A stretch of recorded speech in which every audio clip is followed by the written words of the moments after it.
gênito masculino. Então, já que a gente está falando de torção ovariana, vamos falar de torção testicular, né? Então, basicamente, acho que aqui para a prova tem duas coisas só que eu queria falar de gênito masculino. Então, a primeira delas é torção testicular, tá?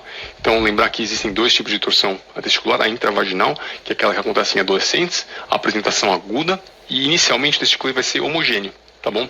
Testículo homogêneo, e aí, conforme vai passando o tempo, o que acontece? O testículo vai ficando aumentando, heterogêneo, e aí a um certo ponto ele começa a diminuir, porque se você tem uma torção completa, parou o fluxo de sangue, ele inflama e depois ele desinflama e vai regredir, tá?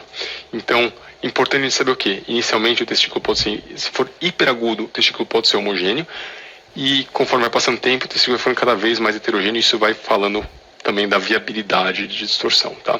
O que a gente vai ver? Então a gente pode ver a torção, o sinal do redemoinho, né, no Doppler, que a gente vê o cordão espermático torcendo, a posição do testículo também. Então, a orientação dos testículos, os testículos teoricamente têm que ter a mesma orientação. E aí, se um deles está mais horizontal, isso fala para você também que a posição está diferente, não é patognomônico, mas sugere para você que você tenha uma torção, tá bom? E por que é importante? Porque lembrar que os testículos, se você consegue tratar isso aí nas primeiras 6 horas, melhora muito o prognóstico, tá bom? E aí, quanto mais tempo passa, menor a chance de você ter um testículo viável quando você vai para a cirurgia. A torção testicular extravaginal é aquela que acontece no período perinatal, ou intrauterino, ou logo que o bebê nasce. E aí pode ser ou aguda, ou subaguda, ou crônica, tá bom? E o que acontece nesses casos é, muitas vezes, vem o paciente, o testículo não é palpável, e aí quando você faz o ultrassom, você vê só um testículo pequenininho, hiperecogênico e irregular. E o que isso quer dizer? Provavelmente teve uma torção, mas foi uma torção antiga já, intrauterina. E aí não tem mais muito o que fazer. Mas são conceitos diferentes, tá bom? Porque nesse caso aqui da torção testicular extravaginal, o que torce tudo, torce epidídimo, torce tudo junto, tá? E a última parte aqui da parte de gênito que eu queria falar são os restos adrenais. Então, o que são restos adrenais? Isso acho que pode cair na prova. São basicamente células adrenais dentro do testículo, tá?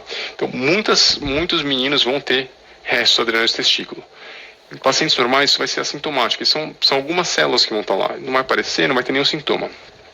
A questão é que alguns pacientes, eles têm o quê? Uma hiperplasia adrenal. Então, nos pacientes que têm hiperplasia adrenal congênita, o que acontece? As adrenais ficam muito grandes.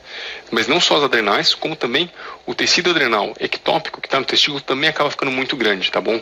Então, por que é importante você saber disso? Porque se você olha um ultrassom de testículo no paciente rígido, ele tem uma massa dessas dentro do testículo, você tem que ficar... Qual que é a primeira coisa que vai passar na sua cabeça isso aqui é um tumor intratesticular, muito provavelmente um tumor maligno, tá bom? Mas, se você tem um paciente que tem hiperplasia adrenal congênita, você precisa ver as adrenais desse paciente e ver qual que é o tamanho, se elas estão aumentadas, se ele está descompensado. Porque se ele estiver descompensado, é provável que isso aqui seja o quê? Restos adrenais.